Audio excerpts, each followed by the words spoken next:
The oar sliced through the dawn-lit water as I pulled with everything I had. My lungs burned. 4 hours of sleep and another 5 a.m. practice was killing me.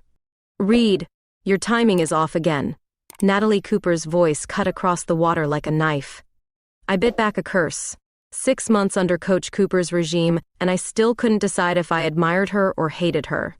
Maybe both? "Sorry, Coach," I called back, adjusting my rhythm to match the rest of the team. The morning air was crisp with early autumn chill, the lake surface reflecting orange and pink from the rising sun. Beautiful, if you weren't being worked to death by a perfectionist coach with legs that went on forever and eyes that could freeze you in place. "Take 5, everyone," Coach Cooper called after another grueling set. "Except you, Reed. Let's talk technique." Great. Another private lecture. The team shot me sympathetic glances as they rowed toward the dock. I guided my shell toward Coach Cooper's motorboat, trying not to notice how the morning light caught on her auburn hair or how those gray eyes seemed to see right through me. "Your form is slipping, Riley," she said as I pulled alongside. No preamble, just straight to business. That was Natalie Cooper, direct, efficient, and damn good at her job. "Championships are 8 weeks away," she continued, "and you're my strongest rower. But you're distracted." I was distracted all right, but not for reasons she could guess. "Thesis deadline," I replied. "Psychology department waits for no one, not even rowing championships." Her expression softened slightly. "The study on modern dating patterns?" "That's the one." I wiped sweat from my brow. "Professor thinks it'll be groundbreaking." "Well, break ground after practice," she said, her tone sharpening again. "I need all of you here." All of me. If she only knew how much of me was already focused on her, in ways that had nothing to do with rowing. "Yes, Coach." Back at the boathouse after practice, I was the last to shower. The hot water soothed my aching muscles as I leaned against the tile wall, eyes closed, thinking about the grueling day ahead. Classes, research, another practice this afternoon. "Reed? Still in here?" I nearly slipped at the sound of Coach Cooper's voice echoing in the empty shower room. "Just finishing up," I called, hastily shutting off the water and wrapping my towel around me. She was standing by the lockers when I emerged, already changed into her Anaheim University coaching attire, sleek athletic pants, and a fitted polo that did nothing to hide her toned physique. "I wanted to check if you're still planning to help with the novice clinic this weekend," she said, eyes politely averted as I reached for my clothes. "I know your thesis." "I'll be there," I assured her, pulling on my shirt. "Wouldn't miss it." She nodded, professional as always. "Good, the freshmen need someone to look up to." A pause. "And you're one of our best, Reed, when you're focused." Something in her tone made me look up. For a brief moment, those gray eyes held something beyond coaching concern. Something that made my chest tighten. Then it was gone. "Get some rest," she said, turning to leave. "And eat something substantial. You're looking thin." I watched her walk away, the confident stride of someone who knew exactly who she was and what she wanted. Unlike me. I was a mess of contradictions, dedicated athlete, serious academic, and woman harboring an impossible crush on her coach. A coach who probably saw me as nothing more than another athlete to mold into championship material. As I dressed and prepared to face my day, I couldn't shake the feeling that something was shifting between us. Something subtle but undeniable, like the first ripples before a wave breaks. If only I knew then how right I was, and how completely unprepared I was for what would come next. "This is ridiculous," I muttered, staring at my phone screen. The dating app's interface glowed back at me, waiting for another swipe. Left for no, right for yes. As if romance could really be reduced to finger flicks. My apartment was quiet except for the hum of my laptop fan. 3 weeks into my thesis research on digital dating dynamics, authenticity in the age of algorithms, and I was already questioning my life choices. Professor Williams had been thrilled with my proposal. "Brilliant angle, Reed. First-hand experiences methodology very immersive." Easy for him to say. He wasn't the one creating a fake dating profile and documenting every awkward interaction for academic purposes. I sighed and took another sip of wine. The profile creation had been simple enough. Riley Reed, 29, athletic, enjoys water sports and psychology. Looking for connections, not hookups. The photos were recent but carefully selected, nothing that screamed competitive rower or Anaheim University athlete. My phone pinged with new matches. Most were the usual suspects. Gym bros with mirror selfies, office guys in blue button-downs holding fish. The occasional artsy type with two serious black and white portraits. Swipe, document, repeat, I murmured, recording notes for each interaction. 15 profiles in, and I was ready to call it quits for the night. Then I saw her. My finger froze mid-swipe. Those gray eyes were unmistakable, even in the casual beach photo. Auburn hair caught in a windswept moment. That half-smile I'd seen 1,000 times from the rowing shell. Aqua Coach 32 was Natalie Cooper. My coach. My very attractive, very off-limits coach. Damn, I whispered, sitting up straighter. Her profile was minimal but intriguing. Water enthusiast, lifelong athlete, seeking someone who understands passion and dedication, not interested in games. I stared at the screen so long it dimmed. This was exactly the kind of ethical dilemma my research methodology hadn't prepared me for. Swipe right on my coach? For research? The boundaries felt dangerous, complicated. But then again, wasn't this exactly the kind of authentic digital dating experience I was supposed to be studying? I took another gulp of wine. For science, I told myself, and swiped right. My phone immediately lit up with a match notification. My heart nearly stopped. She'd already swiped right on me. Holy shit, I whispered to my empty apartment. Coach Cooper, Natalie, had seen my profile and been interested enough to match.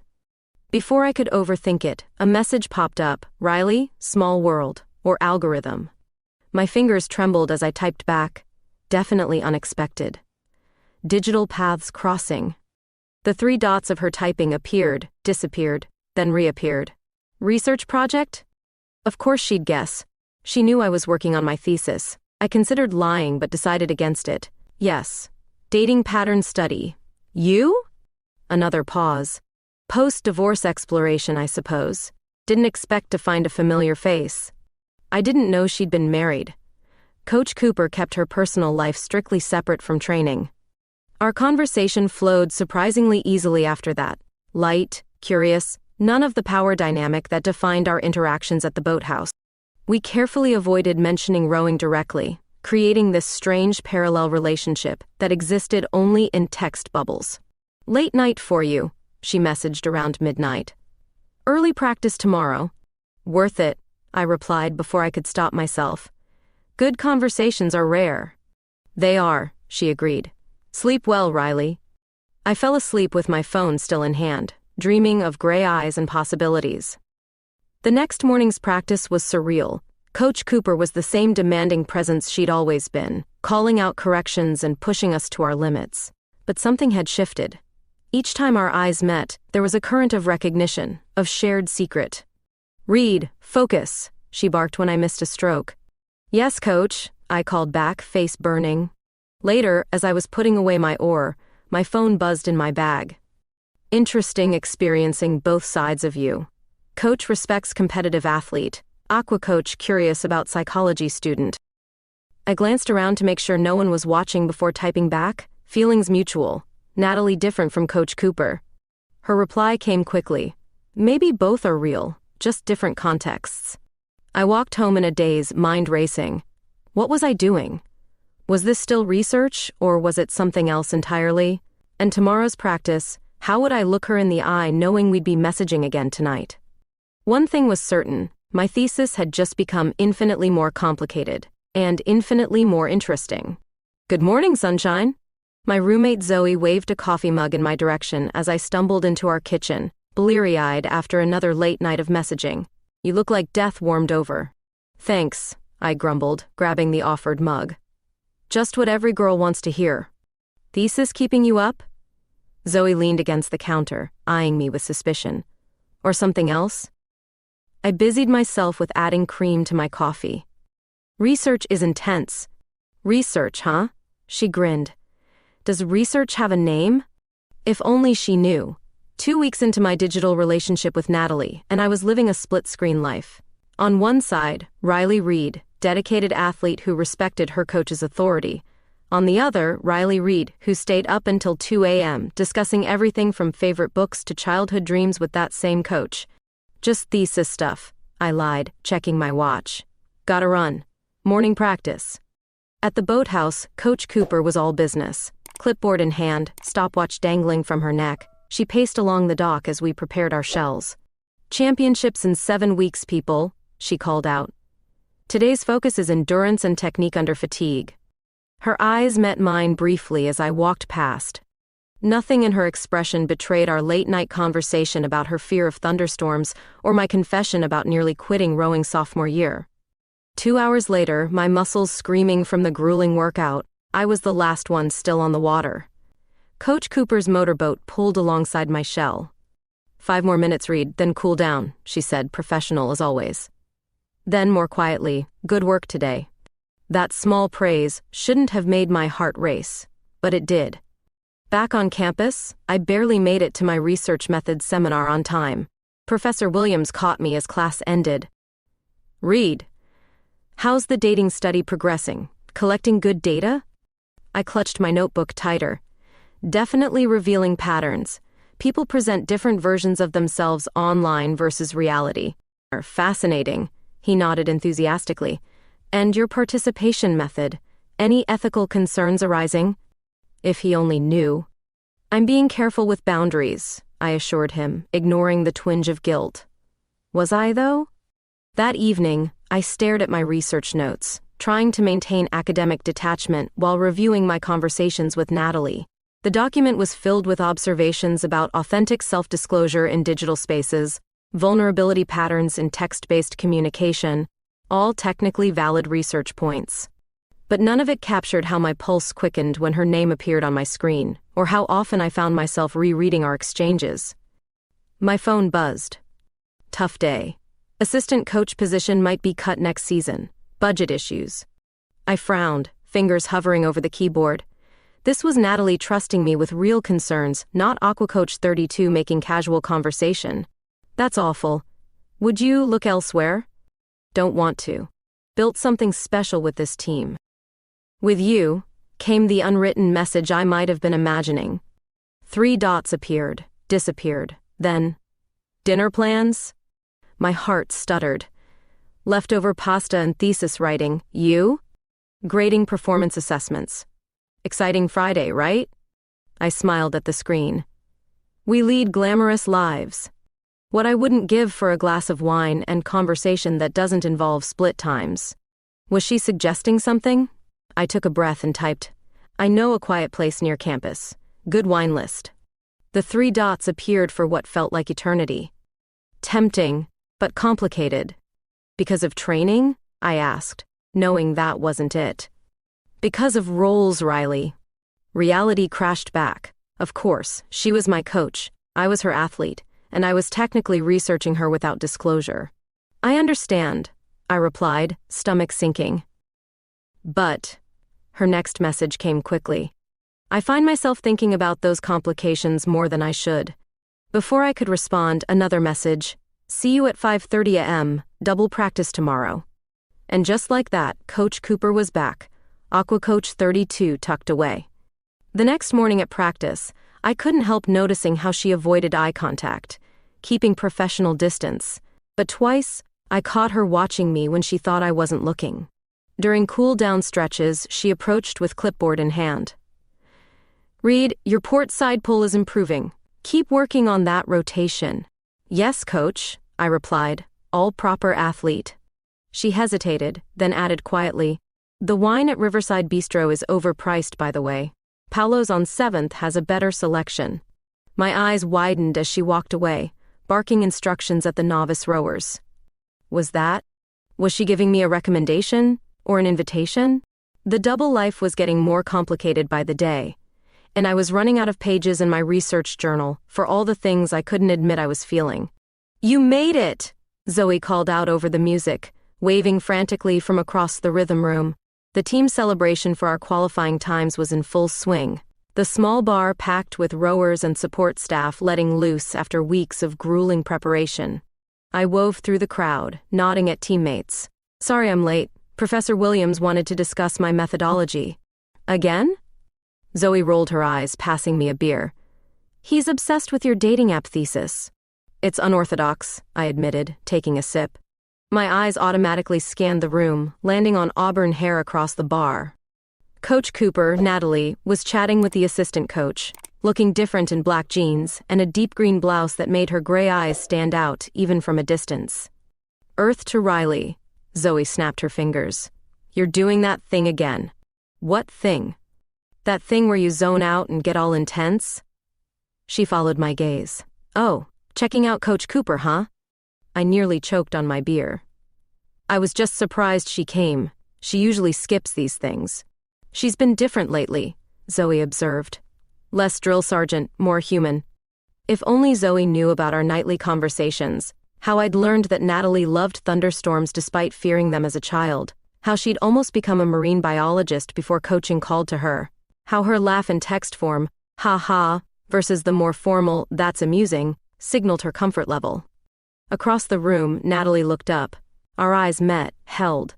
A small smile played at her lips before she returned to her conversation. I need another drink, I muttered, heading for the bar. 3 beers later, I was laughing with teammates when I felt a presence beside me. Having fun, Reed? Coach Cooper's voice carried just enough over the music. I turned, hoping my face didn't betray anything. Yes, Coach, team needed this. They did. She wasn't looking at the team, though. Her eyes were fixed on me, that same intensity she brought to training sessions now focused entirely on our interaction. You're looking less exhausted. Thesis going better? Finding interesting patterns, I replied carefully. The double meaning hung between us. I bet. She took a sip of what looked like whiskey, neat. Your research subject finding any meaningful connections? Was she asking if I was dating other matches? The thought hadn't even occurred to me lately. Just one that matters, I said before I could stop myself. Something flickered in her eyes. Careful, Reed, she said softly. Research has a way of getting complicated. Before I could respond, assistant coach Marcus interrupted, pulling her away for some administrative question. I watched her go, heart hammering in my chest. 2 days later, a spring storm rolled in during afternoon practice. The sky darkened ominously as we rode back to the boathouse. Everyone inside, secure equipment, Coach Cooper called, as rain began pelting down. Thunder cracked overhead as we scrambled to get shells and oars properly stored. By the time I'd finished, most of the team had fled to vehicles or campus buildings.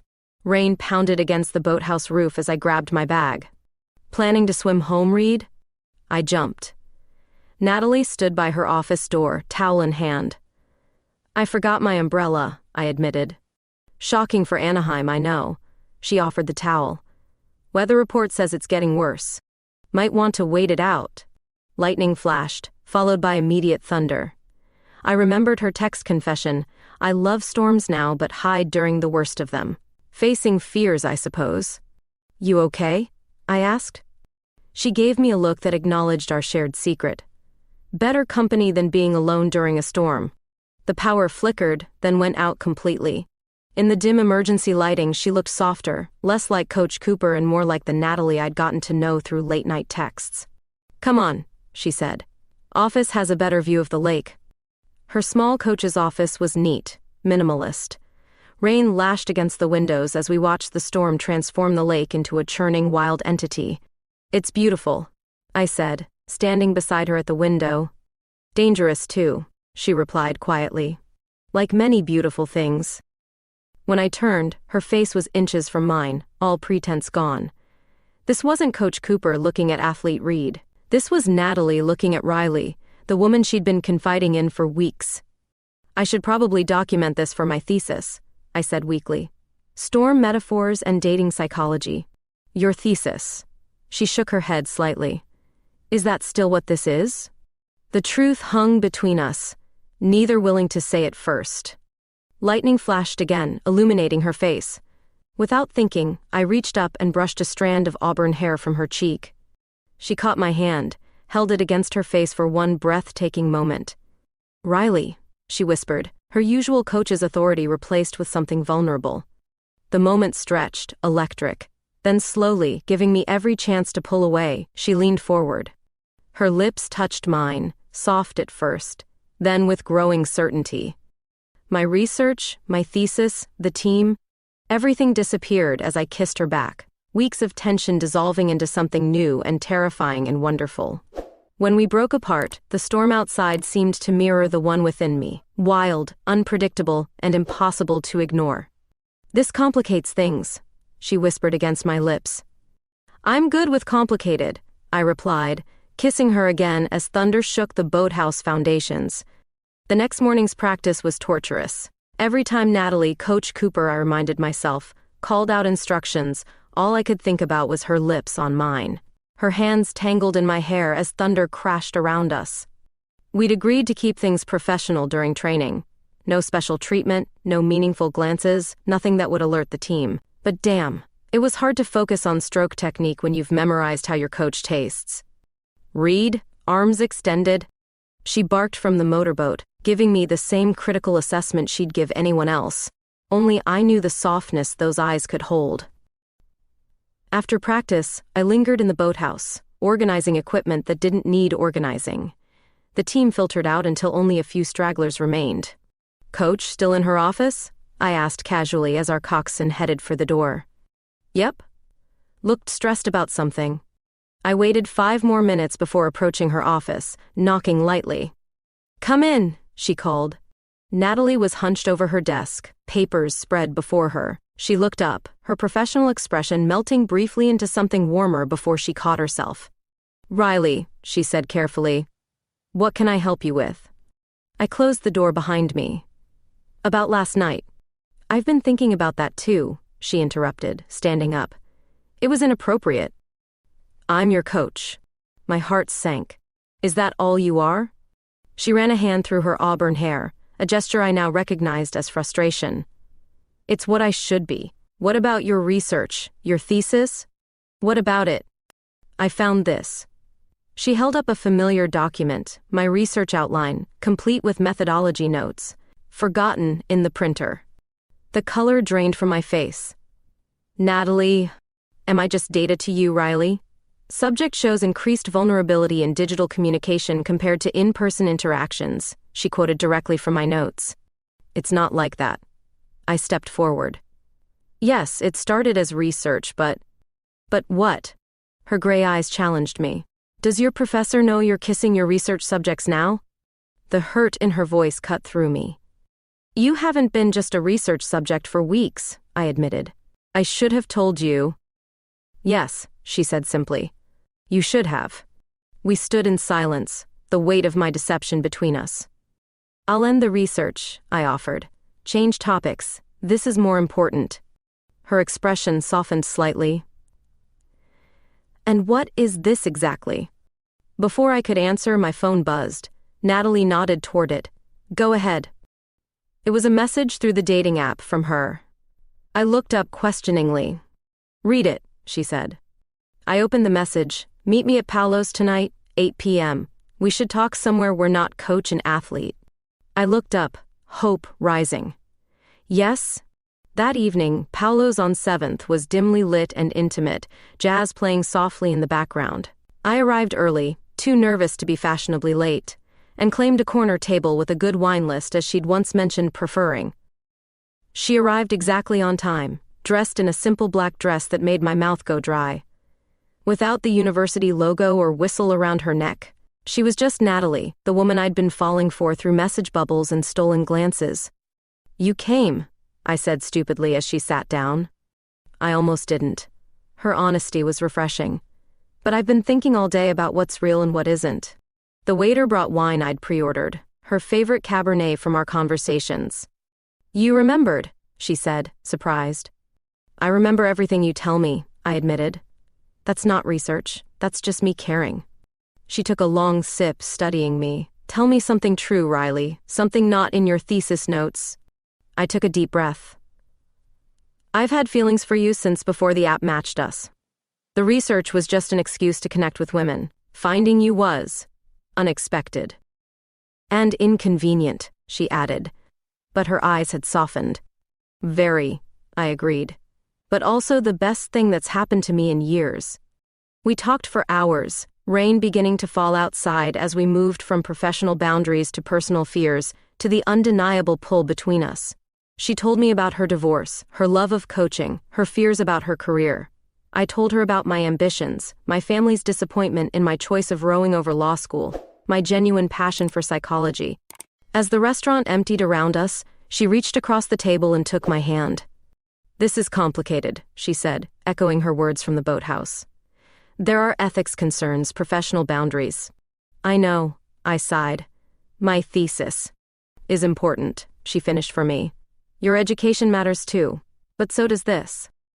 She leaned across the table then, rain pattering against the windows, and kissed me with none of the hesitation from the storm-tossed boathouse. This was deliberate, certain.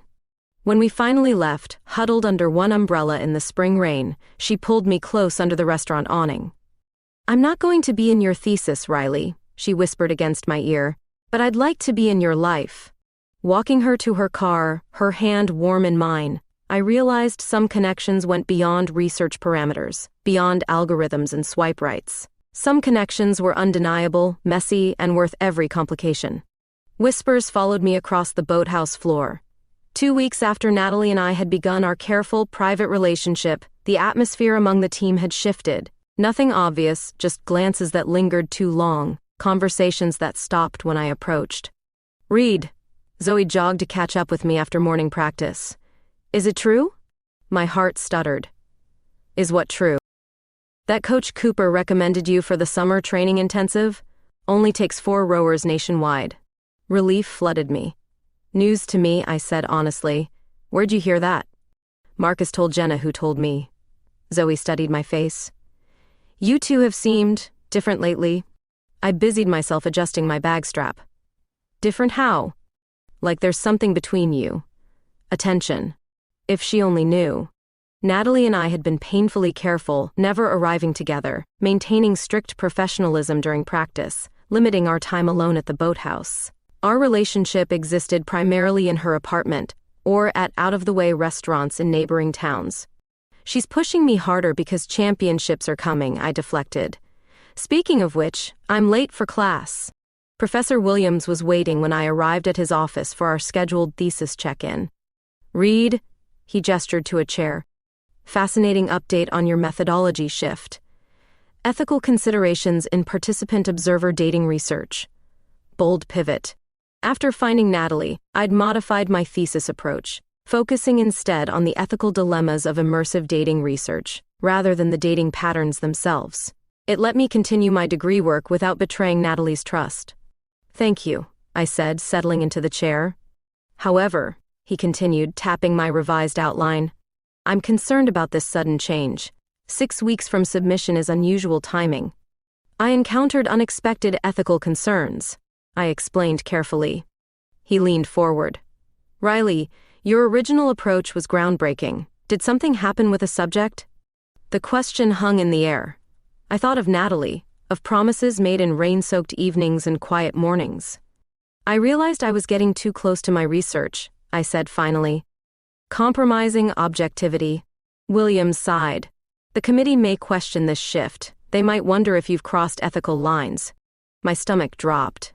If the university questioned my research ethics, it wouldn't just affect my degree. It could impact Natalie's position as well. "I've maintained all proper boundaries," I lied, hating myself for it. His expression remained skeptical.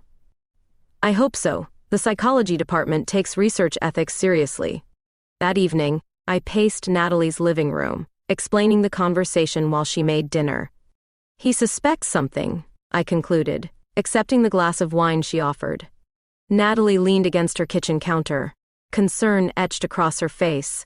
"Could he make problems for you? For your degree?" "Possibly. For both of us if he connects the dots." She set down her glass. "I received an email today. From Athletic Director Stevens." My chest tightened. "About?" "Concerns about inappropriate closeness with an athlete."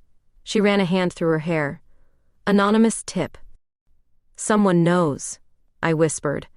"Or suspects," she corrected. Nothing specific was mentioned. I collapsed onto her couch. "What did you tell him?" "That I maintain appropriate professional boundaries with all athletes." Her gray eyes held mine. Which was true, until a certain psychology student matched with me on a dating app.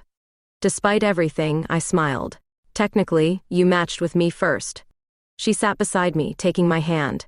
If this gets out, my degree could be in jeopardy, I finished. And your position. Is it worth it? She asked quietly. I looked at her. This woman who'd moved from coach to match to something unexpectedly essential in my life. You already know my answer. She kissed me then, tender and questioning. We need to be more careful. Or come clean, I suggested. After championships, I could change programs, train with a different coach. And derail your Olympic trajectory? Not a chance. Her fierce protectiveness made my heart swell. We'll figure it out, I promised, though uncertainty gnawed at me. The next day, assistant coach Marcus cornered me after practice. Read, he said, voice low. A word? He led me away from the team. I've noticed changes in your training relationship with Coach Cooper. My face remained carefully neutral. How so? She's harder on you, more distant. He studied me. Unlike your closeness at the rhythm room that night. My blood froze. Had he seen something during the team celebration? She was just checking on my thesis progress, I insisted. His expression remained unconvinced. Be careful, Riley. Boundaries exist for reasons. As he walked away, I realized our careful separation at practice hadn't hidden anything. It had only created a different kind of suspicious pattern. That evening, as rain pattered against Natalie's bedroom window, I traced patterns on her bare shoulder. People are noticing, I murmured. I know. She rolled to face me. Stevens wants to meet Monday to discuss team dynamics. What will you say? Her gray eyes held mine in the dim light. Whatever protects you. I pressed my forehead to hers. Whatever happens, this wasn't a mistake. Her kiss was answer enough, but the worry remained between us, a current pulling us toward an uncertain shore. 3 weeks before championships, I drove to the boathouse earlier than usual. Dawn was just breaking over Anaheim, painting the sky in muted pinks. To my surprise, a familiar car was already in the parking lot, Natalie's.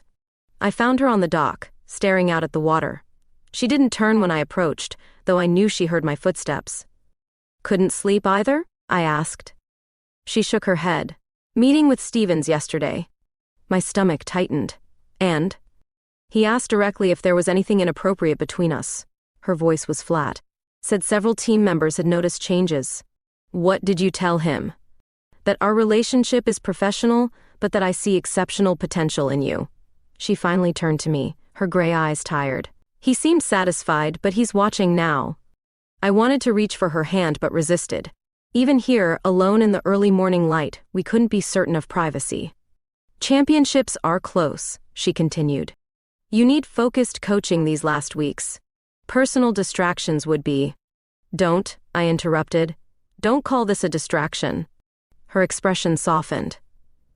Poor choice of words, but the timing is never perfect, I finished. But we'll make it work. Light footsteps on the dock interrupted us, Zoe arriving early. We stepped apart naturally, coach and athlete once again. Morning, Zoe called. Ready for speed drills? The next 2 hours were a blur of exertion. Natalie, Coach Cooper now, pushed us harder than ever, her voice ringing clear across the water. If anyone noticed the extra attention she gave other rowers while avoiding extended interaction with me, they didn't mention it. After practice, she called out as the team dispersed. Read, technique session. My office, 15 minutes. Eyebrows raised among teammates. Private coaching sessions weren't unusual before championships, but tension hung in the air nonetheless. When I entered her office, she was reviewing race videos, professional mask firmly in place. The door remained conspicuously open. Your recovery is still rushed, she said without preamble. It's costing you power on the drive. For 30 minutes, we reviewed footage, discussing technical adjustments with rigid formality. Anyone passing would have seen nothing but dedicated coaching. As I stood to leave, she spoke quietly. Paulo's, 8 tonight. I nodded almost imperceptibly and left. Paulo's was busy when I arrived. Natalie had chosen a table in the back, partially obscured by a decorative wine rack. Smart. This feels like a spy movie, I said as I sat down. Her smile was tired but genuine. complete with suspicious bosses and secret rendezvous. After ordering, she leaned forward. I've been thinking about your training. Technically or romantically? I attempted humor. Both. She didn't smile. You're distracted, Riley. Your times are suffering. I started to protest, but she continued. I reviewed your performance data. Since that night in the storm, your splits have declined by nearly 3 seconds. She was right. I'd been so focused on us, on secrecy, on my thesis pivot, that my training had suffered. The woman in me is thrilled to be the reason, she said softly. The coach in me is horrified. What are you saying? I'm saying we need to focus on your athletic goals first. Her hand found mine under the table. Just until after championships. A pause? My chest tightened. A refocusing, she corrected. You've worked too hard to let anything, even this, compromise your performance. As much as I hated to admit it, she was right. Championships had been my goal for years, long before Natalie became more than Coach Cooper to me. One condition, I said finally. After championships, we stop hiding. Whatever happens. Her eyes widened. Riley, I'm tired of secrets, I insisted. Professor Williams is already suspicious of my thesis changes. The team notices everything. We're not fooling anyone, just postponing the inevitable. She was quiet for a long moment. And if it costs me my position, your scholarship? Then we'll deal with it. I squeezed her hand. Together. The next week was intense. Natalie and I maintained strict boundaries, all coach and athlete on the surface, with only brief text messages connecting our personal lives. My times improved as I channeled my frustration into power on the water. 7 days before championships, she scheduled a late afternoon private coaching session, my last focused technique work before tapering began. The boathouse was nearly empty by the time we got on the water. Just us, the setting sun painting the lake gold and crimson. She followed in the coaching launch as I worked through drills, her instructions clear and professional. As dusk settled, we returned to the dock. In the fading light, with no one around, she helped me lift my shell from the water. Our hands brushed, and something electric passed between us. I miss you, I said quietly. She glanced around before meeting my eyes. This coaching distance is killing me. 1 more week, I reminded her. Then truth. In the soft evening light, she looked younger, unburdened by the weight of our secret. Instead of answering, she stepped closer. Coach? I questioned, suddenly aware of how vulnerable we were. No one's here, she whispered. Just once. Her lips found mine in the gathering darkness, and I forgot about championships, about boundaries, about everything except the warmth of her mouth and the strength of her arms around me. When we parted, breathless, she rested her forehead against mine. Now focus, she murmured. Win first, truth after. Championship morning dawned clear and cool, perfect rowing conditions. I stood on the shore watching rival teams prepare their equipment, trying to steady my nerves. Read. Natalie's voice behind me was pure Coach Cooper, firm, professional, no trace of the woman who'd kissed me in the twilight a week ago. Equipment check. I followed her to our team area. For the past week, we'd maintained strict separation, all business, all training. My times had improved dramatically, just as she'd predicted. Whatever was between us, it hadn't dimmed her coaching brilliance. Nervous? She asked quietly as she inspected my oarlock.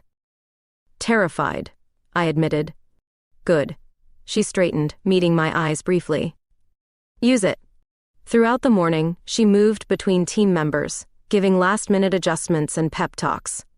Only I could see the slight tremor in her hands, the tension in her jaw that betrayed her own nerves. As my heat approached, she pulled me aside for final instructions. To anyone watching, we were coach and athlete focused on strategy.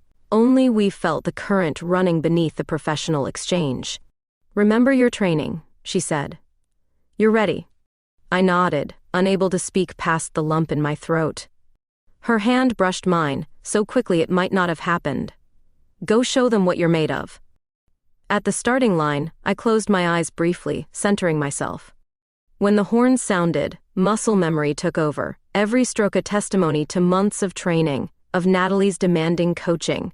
The world narrowed to the water, my breathing, the burn in my muscles. I could hear nothing but the splash of oars and my own heartbeat. At the halfway mark, I was neck and neck with Stanford's top seed, the rest of the field falling behind. "Now read!" I heard Natalie's voice somehow cutting through everything, and I began my sprint, just as we'd practiced 100 times. My muscles screamed in protest, but I pushed through, finding reserves I didn't know I had. When I crossed the finish line, I couldn't tell if I'd won. It wasn't until I heard our team erupting from the shore that I realized I'd done it. By less than half a second.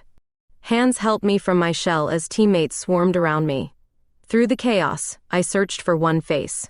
When I found her, Natalie was standing apart from the celebration, professional composure intact despite the pride shining in her eyes. The team finals that afternoon were equally intense. Our women's 8 crossed the finish line first, securing Anaheim's first championship in 12 years. The celebration was deafening, coaches included in the jubilation this time. "You did it!" Zoe screamed, tackling me in a hug. "Coach's strategy was perfect." In the chaos of victory, I found myself face to face with Natalie. Around us, team members were embracing coaches, the normal boundaries dissolved in celebration. "Congratulations, coach," I said formally, though my smile gave away more.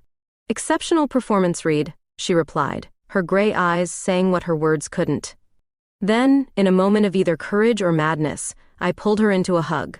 To anyone watching, it was just another athlete-coach embrace amid dozens happening around us. But we both felt the difference. "Thank you," I whispered against her ear. "For everything." Her hands tightened briefly on my back before she pulled away, professional mask back in place, though her eyes remained soft. The celebration continued through the evening. The team dinner was raucous, filled with toasts and tears and plans for next season. Natalie sat at the coach's table, occasionally catching my eye across the room, her smile small but significant. As the night wound down, my phone buzzed with a text. "Proud of you. Meet me at the lake after this ends?" An hour later, I walked down to the darkened boathouse. Natalie stood on the dock where we'd first kissed, illuminated only by moonlight reflecting off the water. "There's my champion," she said as I approached. "Our champion," I corrected. "Your coaching got us here." She shook her head. "Today was all you, Riley. Your determination, your heart." I stepped closer. "We said after championships we'd stop hiding." I remember. Her voice was soft but steady. "I've been thinking about that all day. And I've made a decision." She took a deep breath. "I'm stepping down as head coach." "What?" I stared at her. "Natalie, no. I've been offered the national team position," she continued. "I was going to turn it down, but after today's performance, Stevens convinced me to reconsider." My mind raced. "The national team means—" "Olympic development," she confirmed, "including working with promising collegiate athletes." The implications hit me. "Like championship winners." Her smile was slow, beautiful. "Exactly like championship winners. So we wouldn't be direct coach and athlete anymore," she finished. "Different reporting structure entirely?" Relief and joy flooded through me. "When did this happen?" Stevens approached me right after the medal ceremony. Apparently the national coach was watching. "So we can." She didn't let me finish, pulling me close and kissing me with none of the hesitation or secrecy of our previous encounters. This was a declaration, public, despite the darkness around us. "No more hiding," she whispered against my lips. "No more secrets." I kissed her again under the moonlight, the weight of championships and secrets finally lifting from my shoulders. Whatever came next, thesis defense, national training, Olympic dreams, we'd face it together, in the open at last. "You've successfully defended your thesis," Professor Williams announced, beaming at me across the conference table. "Congratulations, Ms. Reed." The committee members nodded in approval as relief washed over me. 6 months after championships, my academic journey was finally complete. My revised thesis on ethical boundaries and immersive research, a case study of digital dating methodologies, had actually benefited from my experience, though I'd been careful to anonymize all details about Natalie. "Your methodological critique showed remarkable insight," Dr. Ferris, the external examiner, commented. particularly regarding disclosure protocols for researcher-subject relationships. If only they knew how personal those insights had been. Outside the examination room, Natalie waited, looking professional yet approachable in a navy blazer, no Anaheim University logos anymore. Since taking the national team position 3 months ago, she'd grown into the role beautifully, her confidence evident in everything from her posture to her voice. "Well?" she asked as I emerged. I held up my signed examination report. "Dr. Riley Reed at your service." Her face lit up as she pulled me into a quick, appropriate-for-campus hug. "I never doubted you for a second." Walking across campus toward the parking lot, we maintained a respectable distance, not out of secrecy anymore, but professional courtesy. Our relationship wasn't a secret now, but we'd learned the value of appropriate boundaries in public spaces. "Have you given any more thought to the Olympic development program?" Natalie asked as we reached her car. Since championships, my trajectory had shifted dramatically. The national team scouts had been impressed by my performance, leading to an invitation to join the Olympic development pipeline under Natalie's overall program, but with a different direct coach. "I'm submitting my acceptance today," I confirmed. "Just wanted to get through the defense first." Her smile was radiant. "Riley, that's wonderful. There's something else," I added as she unlocked the car. "I got a job offer. Sports psychology consultant for the university athletic department." She paused, key in hand. "Here in Anaheim?" 3 days a week, I nodded. The rest remote, compatible with training schedule. The implications settled between us. I wouldn't have to choose between my career and Olympic dreams. And more importantly, I wouldn't have to move away from Natalie.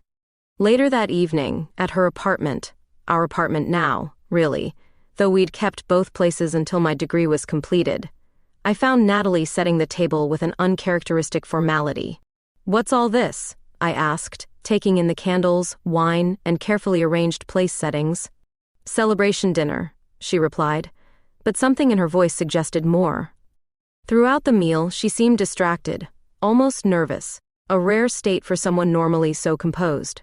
As she served dessert, she suddenly blurted, "I received a call today." "Oh?"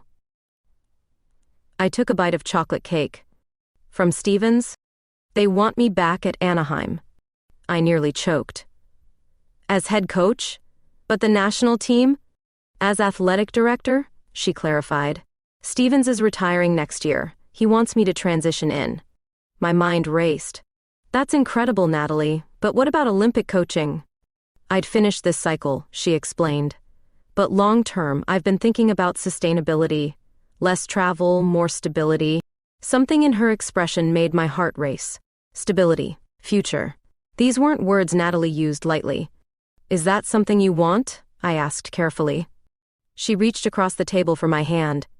"I want a life where my career and personal happiness aren't at odds, where I'm not constantly traveling away from." She hesitated. "From home." The word hung between us. Home.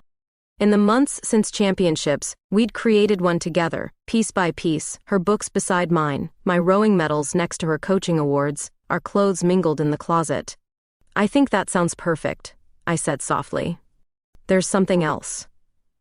She looked suddenly nervous again, rising from her chair to retrieve something from the bookshelf. I was going to wait, but she placed a small velvet box on the table between us.